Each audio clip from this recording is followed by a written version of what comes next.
رحیم مقصد اول کا آغاز کیا تھا اور یہ مرفوعات کا بیان ہے، تو اس میں ایک فصل ہم نے پڑھ لی۔ تو آگے یہ فصل ہے مفعول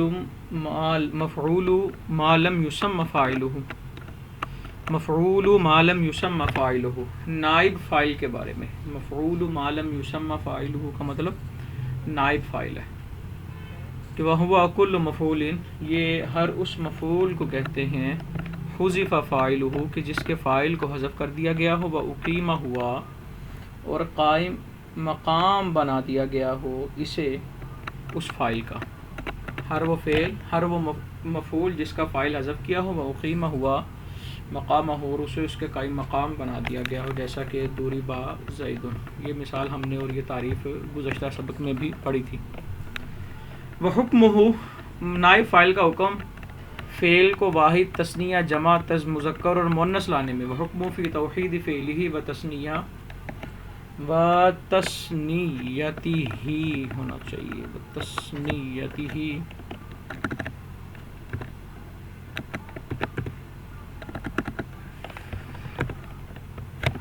و جمعہ و تذکیرہ و تانیثہ، کہ فعل کو واحد، تثنیہ، جمع، مذکر اور مؤنث لانے میں یہاں پر وہی قواعد ہیں علی قیاس ما عرفت فی الفاعل، جو فاعل کی بحث میں پڑھ لیے کہ فاعل کس طرح ہو تو فعل کو کس طرح لایا جاتا ہے، وہ سارے قواعد جو فاعل میں پڑھے ہیں وہ اسی طرح مفعول کے اندر بھی ہیں۔ فصل، یہ فصل ہے المبتدا والخبر، مبتدا اور خبر کے بارے میں۔ مبتدا اور خبر کو اگر دیکھا جائے تو یہ مرفوعات کی جدا جدا قسمیں ہیں، لیکن اگر اعتراض یہ ہوگا اگر یہ جدا جدا قسمیں ہیں تو پھر انہیں ایک ہی فصل میں کیوں ذکر کیا، تو اس کی وجہ یہ ہے، ایک وجہ تو یہ ہو سکتی ہے کہ یہ دونوں لفظی عوامل سے خالی ہوتے ہیں اور ان کا جو عامل ہے وہ معنوی ہوتا ہے، یہ وجہ ہو سکتی ہے، یا پھر یہ وجہ ہو سکتی ہے کہ مبتدا اور خبر لازم و ملزوم ہے، کہ عبارت میں جہاں بھی مبتدا پایا جاتا ہے وہاں خبر پائی جائے گی، اور جہاں خبر ہے یقیناً وہاں مبتدا بھی ہوگا۔ المبتدا والخبر ہما اسمان مجردان عن العوامل اللفظیۃ، یہ دونوں اسم وہ ہیں کہ جو لفظی عوامل سے خالی ہوتے ہیں، جو عوامل لفظیہ سے خالی ہوتے ہیں، یعنی کہ ان کا جو عامل ہوتا ہے وہ عامل معنوی ہوتا ہے۔ اب سوال یہ ہوگا عامل معنوی کیا ہے؟ تو عامل معنوی وہ ہے کہ جس کا زبان سے تلفظ نہ ہو سکے، اسے عامل معنوی کہتے ہیں، اسے عامل معنوی کہتے ہیں، کہ عامل معنوی وہ ہے کہ جس کا زبان سے تلفظ نہ ہو سکے، یعنی کہ مبتدا اور خبر کا جو عامل ہوتا ہے وہ عامل لفظیہ نہیں ہوتا۔ یہاں پر اب اعتراض یہ ہوگا کہ ہم آپ کو ایک مثال دیتے ہیں کہ مبتدا پہ ایک لفظی عامل داخل ہوا ہے، آپ کہتے ہیں کہ اس پر لفظی عامل داخل نہیں ہوتا۔ مثال کے طور پہ بحسبک درہم، ایک مثال دی جاتی ہے، بحسبک درہم، اب حسب مبتدا ہے اور با جارہ داخل ہے اور با عامل لفظی ہے، تو پھر آپ کی تعریف کا کیا مطلب ہوا؟ تو جواب اس کا یہ ہے کہ مبتدا اور خبر کا ایسے عامل سے خالی ہونا شرط ہے جو معنی میں مؤثر ہو، یعنی کہ اس کے اوپر ایسا لفظی عامل نہیں ہوتا جو معنی میں مؤثر ہو۔ اب بحسبک درہم والی مثال میں با حرف جار تو ہے، لیکن یہ معنی میں مؤثر نہیں، کیونکہ یہاں پر با زائدہ ہے، با کا کوئی معنی نہیں ہے۔ ٹھیک ہے جی، اچھا جی، اچھا یہ دونوں مبتدا اور خبر، احدہما مسند، ان میں سے ایک مسند ہے، مسند الیہ ہے، ویسمى المبتدا، اسے اس کا نام ویسمى المبتدا، اس کا نام مبتدا رکھا جاتا ہے۔ والثانی، اور جو دوسرا ہے وہ مسند، اسے مسند کہتے ہیں، دوسرے اسم کو مسند کہتے ہیں۔ ویسمى الخبر، اور اس کا نام خبر رکھا جاتا ہے۔ مثال اس کی زید قائم، زید قائم، والعامل فیہما، ان دونوں میں عامل کیا ہے؟ معنوی ہے، وہ عامل معنوی ہے، وہو الابتداء، وہ کیا ہے؟ ابتدا ہے، وہ کیا ہے؟ ابتدا ہے، مبتدا ہونا ہے۔ اچھا جی، اصل مبتدائی، اور مبتدا کا قاعدہ یہ ہے، مبتدا کی اصل یہ ہے، مبتدا کا اصول یہ ہے کہ یکون معرفتاً، کہ مبتدا معرفہ ہوتا ہے، مبتدا کے لیے معرفہ ہونا ضروری ہے، اصل یہ ہے، لیکن اور وہ اصل الخبری، اور خبر کے اندر اصول یہ ہے یکون نکیرہ کہ وہ خبر جو ہے وہ نکیرہ ہو. لیکن ہوتا یہ ہے کبھی کبھی نکیرہ بھی مبتدا بن جاتا ہے، لیکن وہ نکیرہ محض مبتدا نہیں ہوتا، عام نکرہ نہیں. نکیرہ مبتدا بنے گا کب؟ اذا جب وصفت اسے موصوف بنایا جائے، یعنی کہ نکرہ جب موصوفہ ہو تو وہ مبتدا بن سکتا ہے. تو اس طرح ہی نکرہ تخصیصہ نکرہ مخصصہ بن جاتا ہے. جازان تقع، جائز ہے کہ یہ مبتدا واقع ہو، جیسے کہ اللہ تبارک و تعالیٰ کا فرمان ولا عبد مؤمن خیر من مشرکین. اب عبد نکرہ ہے لیکن یہ موصوف ہے تو یہاں پر یہ مبتدا بنے گا. وغیرہ اسی طرح جب یہ نکرہ تو خصصت اسے خاص کر دیا جائے بوجہ آخر کسی اور وجہ سے، جیسا کہ رجل فی الدار ام امرأۃ وما احد خیر منک وغیرہ ذالک وشر احر ذا ناب وفی الدار رجل وسلام علیک. یہ ساری مثالیں ہیں نکرہ، یہ نکرہ مخصوصہ کی، یعنی کہ ضروری نہیں ہے کہ نکرہ موصوف ہوگا تو نکرہ خاص بنے گا، بلکہ کسی اور وجہ سے بھی نکرہ خاص بن سکتا ہے. وہ ساری وجوہات کی جو مثالیں ہیں مختلف انہوں نے یہاں بیان کر دیں. تمام مثالوں کا معنی آتا ہوگا شاید. یہ جو مثال ہے وشر احر ذی ناب، اس کا معنی کیا ہے؟ یعنی بڑے شیر نے کتے کو بھونکایا.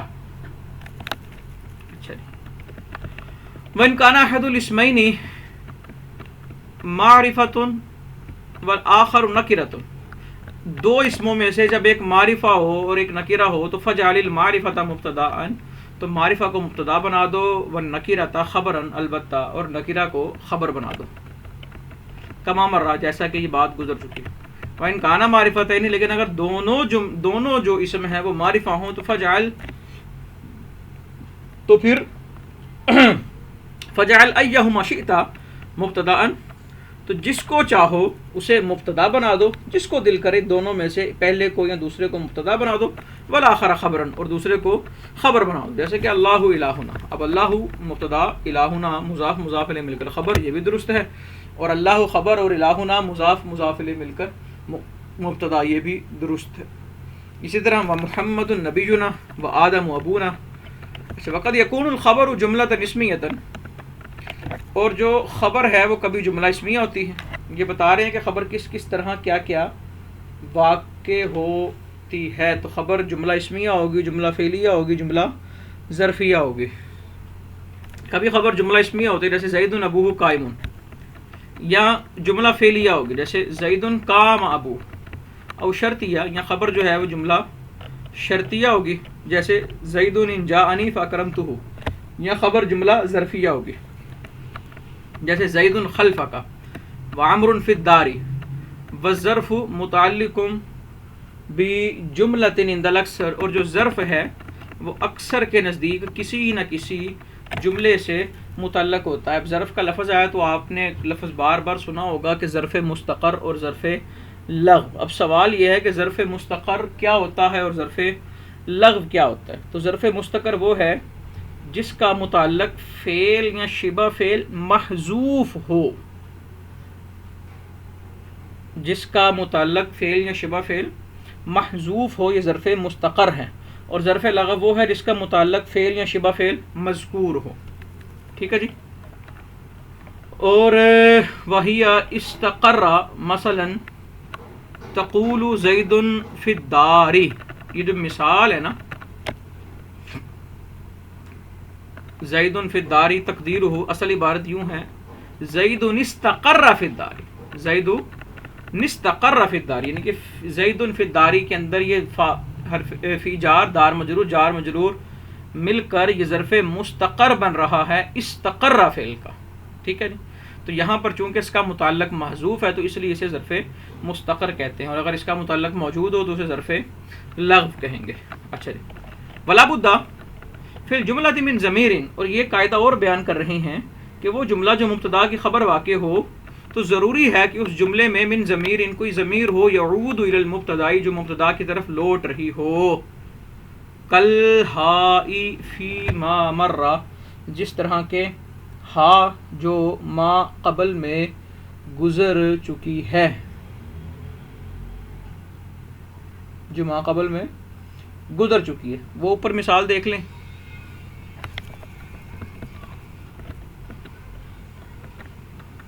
یہ زید قام ابوہ، ٹھیک ہے جی. اب یہ ہا جو ضمیر ہے یہ زید کی طرف لوٹ رہی ہے. یہاں کہا کہ جملے کے اندر ایک ضمیر کا ہونا ضروری ہے جو مبتدا کی طرف لوٹے. یہاں پہ ایک بات عرض کروں گا انتہائی اہم ضروری ہے، وہ ذرا ذہن میں رکھیے گا. اصل میں ضمیر کا مبتدا کی طرف لوٹنا اس لیے ضروری ہوتا ہے تاکہ یہ ما بعد کا ما قبل سے ربط قائم ہو.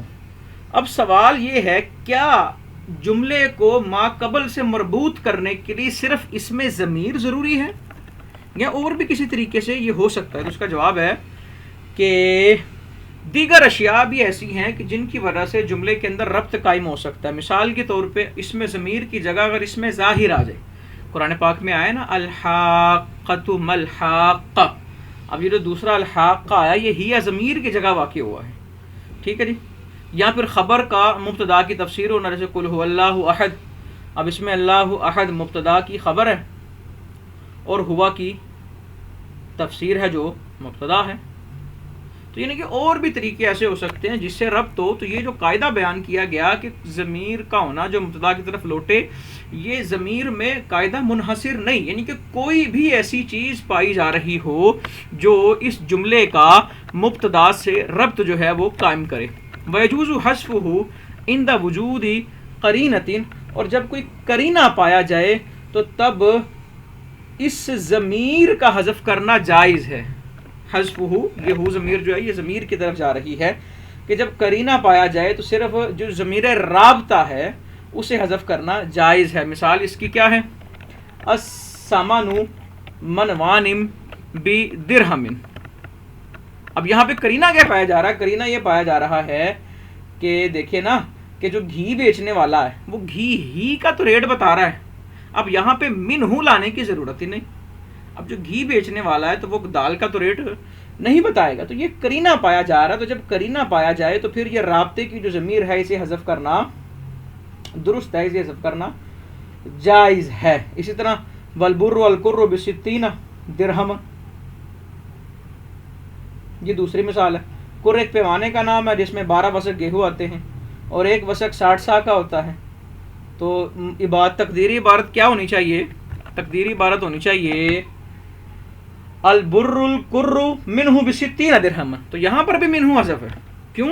کیونکہ یہاں پر بھی وہی قرینہ پایا جا رہا ہے جو قرینہ پہلے پایا جا رہا تھا. تو یہاں پہ یہ بیان کرنے کی ضرورت ہی نہیں ہے کہ یہاں پہ کس چیز کی بات ہو رہی ہے. اچھا جی، جس طرح اوپر ہم نے کہا کہ گھی بیچنے والا جو ریٹ بتا رہا ہے وہ گھی ہی کا ریٹ بتا رہا ہے. اب ایک گھی بیچنے والا دکاندار کہے کہ میرا گھی اتنے روپے کلو ہے، تو وہ صرف یوں کہے کہ جی اتنے روپے کلو، تو اس سے یہ پوچھنے کی ضرورت نہیں کہ کیا، وہ ظاہر سی بات ہے گھی کا دکاندار ہے تو وہ گھی ہی بیچ رہا. جب کوئی ایسا قرینہ پایا جا رہا ہو پھر ضمیر رابطہ کو حذف کرنا جائز ہے. اچھا جی، وقد، اور کبھی کیا ہوتا ہے یتقدم الخبر، خبر مقدم ہوتی ہے المبتدا، مبتدا پر، جیسا کہ فی الدار زید. ويجوز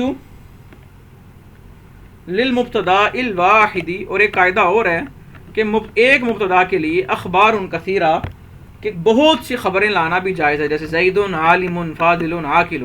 ٹھیک ہے جی، یہ مبتدا اور خبر کے حوالے سے جو قواعد سے بیان کر دیے. وعلم سے ایک فائدہ بتا رہے ہیں صاحب کتاب، کہتے ہیں جان لو ان لہم قسم آخر، کہ مبتدا کی ایک اور قسم ہے، لیس مسند الیہ، لیکن وہ قسم مسند الیہ نہیں ہوتی. یعنی کہ مبتدا کی ہم نے جو ساری بات جس مبتدا کی پڑھی ہے یہ وہ مبتدا ہے جو مسند الیہ ہوتا ہے، لیکن ایک مبتدا اور پایا جاتا ہے جو مسند الیہ نہیں ہوتا. جو مسند الیہ، یہ فصل ہے خبر ان و اخواتها، ان اور اس کے اخوات کے بارے میں، یعنی کہ حروف مشبہ بالفعل کے بارے میں یہ فصل ہے. یہاں پہ پھر اعتراض بلکہ ایک سوال یہ ہوگا کہ ان حروف کو حروف مشبہ بالفعل کیوں کہتے ہیں، تو اس کا جواب یہ ہے کہ یہ حروف فعل سے مشابہت رکھتے ہیں، لفظی مشابہت بھی رکھتے ہیں اور معنوی مشابہت بھی رکھتے ہیں، کہ جس ان میں سے بعض حروف ایسے ہیں جو فعل کی طرح 6 حرفی ہیں، بعض حروف ایسے ہیں جو فعل کی طرح 4 حرفی ہوتے ہیں، اور بعض فعل کی طرح 5 حرفی بھی ہیں۔ اور جس طرح فعل ماضی مبنی بر فتح، اسی طرح یہ تمام حروف مبنی بر فتح ہوتے ہیں۔ اور معنوی مشابہت یہ ہے کہ جس طرح کہ انا اور انا حققت کی طرح تحقیق پر دلالت کرتا ہے، کأن تشبیہ پر دلالت کرتا ہے، شبہت کا معنی پایا جاتا ہے، تو یہ فعل لفظی اور معنوی مشابہت رکھتے ہیں، تو اس وجہ سے ان حروف کو فعل کہہ دیا، ان حروف کو حروف مشبہ بالفعل کہا جاتا ہے۔ اور یہ کون سے ہیں؟ انا اور انا کا انا لاکن لیت لعل، بس یہ حروف تدخل المبتداء والخبر، مبتدا اور خبر پر داخل ہوتے ہیں، فتنصب المبتدا و یسمى اسم انا، تو یہ مبتدا کو نصب دیتے ہیں اور مبتدا کو انا کا اسم کہتے ہیں، وترفع الخبر، خبر کو رفع دیتے ہیں، و یسمى خبر انا، اور اس کا نام انا کی خبر ہوتا ہے۔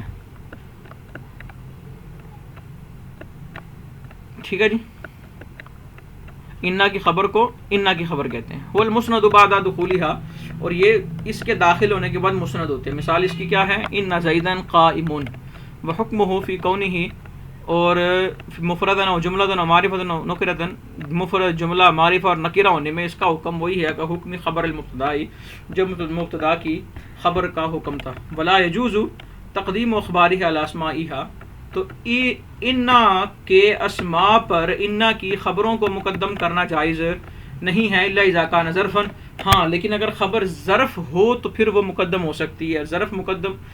خبر ظرف ہو تو وہ مقدم کیوں ہو سکتی ہے؟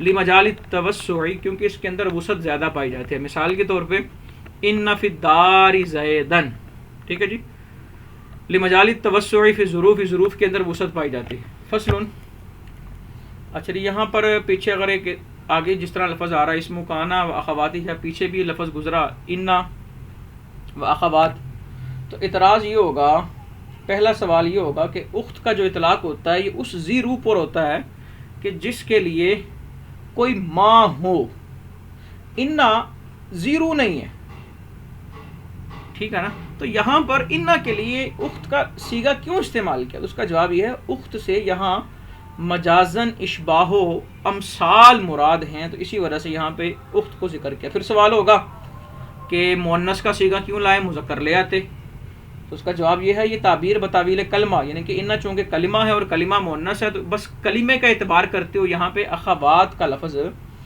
لے آئے ہیں۔ اچھا جی، فصل ہے کانا کا اسم اور اس کے اخوات کے بارے میں، یعنی کہ افعال ناقصہ کے بارے میں، اور یہ کون سے ہیں؟ سارا، اصبح، امسا، اضحى، ظل، بات، راح، عاد، عاد، غدا، ما زال، ما بارحا، ما فتا، من فکا، ما داما، ولیس، فهذه الافعال، تو یہ افعال جو ہیں تدخل ایضا علی المبتدا والخبر، یہ بھی مبتدا اور خبر پر داخل ہوتے ہیں، فترفع المبتدا، مبتدا کو رفع دیتے ہیں، ویسمى اسم کانا، اور مبتدا کو کانا کا اسم کہتے ہیں، وتنصب الخبر، اور خبر کو نصب دیتے ہیں، اور خبر کو ویسمى خبر کانا، اور خبر کو کانا کی خبر کہتے ہیں۔ تو جو کانا فاسم کانا، جو کانا کا اسم ہے وہ المسند الیہ بعد دخولہ، وہ اس کے داخل ہونے کے بعد مسند الیہ ہوتا ہے، جیسے کان زید قائما، ویجوز فی الکل تقدیم اخبارها علی اسمائها، ان تمام افعال ناقصہ میں افعال ناقصہ کی خبروں کو ان کے اسموں پر مقدم کرنا جائز ہے، جیسے کان قائما زید، وعلی نفس الافعال ایضا فی التسعۃ الاول، اور پہلے 9 کے اندر ان اسماء پر بھی خبروں کو مقدم کرنا جائز ہے، جیسا کہ قائمن کان زید، ٹھیک ہے، یوں پڑھنا بھی جائز ہے۔ بعض شارحین کہتے ہیں کہ یہاں پر کاتب سے مسٹیک ہوئی ہے، فی التسعۃ الاول نہیں آنا چاہیے، فی التسعۃ الاول نہیں آنا چاہیے، کیونکہ یہ جو قاعدہ بیان ہو رہا ہے یہ ان افعال ناقصہ کا ہو رہا ہے جن پر ما داخل نہیں ہوتا، تو وہ 11 بنتے ہیں، تو فی التسعۃ الاول کی جگہ یہاں ہونا چاہیے کہ پہلے 9 نہیں، پہلے 11، یعنی کہ پہلے 11 جو افعال ناقصہ ہیں ان میں ان سے پہلے بھی ان کی خبر واقع ہو سکتی ہے۔ ولا یجوز ذالک فیما، اور یہ جائز نہیں ہے اللہ ولا یجوز ذالک، جائز نہیں ہے، فی ما ان میں، فی اولہ ما کہ جن کی شروع میں ما ہے.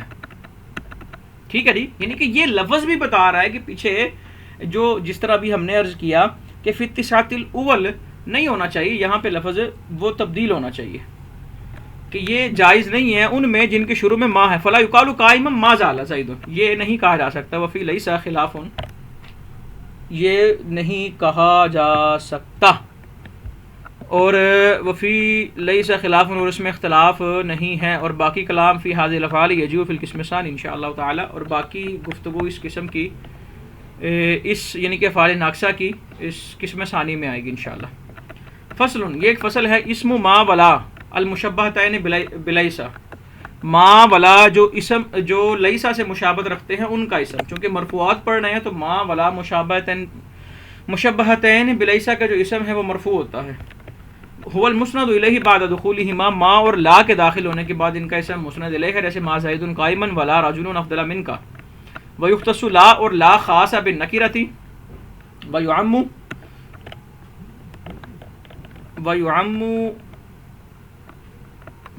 ما بالمعرفۃ، اور جو ما ہے یہ معرفہ کے ساتھ خاص ہے. والنکرۃ، اور والنکرۃ ما غلط ہو گیا، جو لا ہے وہ نکیرہ کے ساتھ خاص ہے، اور جو ما ہے وہ عام ہے معرفہ اور نکیرہ کے ساتھ. یعنی کہ جو لا ہے وہ صرف نکیرہ پر داخل ہوگی، اور جو ما ہے وہ معرفہ پر بھی داخل ہو سکتی ہے اور نکیرہ پر بھی داخل ہو سکتی ہے. فصل، ایک فصل اور ہے. خبر لا لنفی الجنس، لا نفی جنس کی خبر. وهو المسند بعد دخولها، یہ جو خبر ہے یہ لا نفی جنس کے دخول کے بعد مسند واقع ہوتی ہے. جیسے لا رجل قائم، لا رجل قائم. تو یہاں پر جو مقصد اول ہے مرفوعات کے بارے میں کہ مرفوعات کتنے ہیں، کون سے ہیں، وہ کیا کام کرتے ہیں، تو یہاں پر وہ سارے مرفوعات بیان ہو چکے ہیں.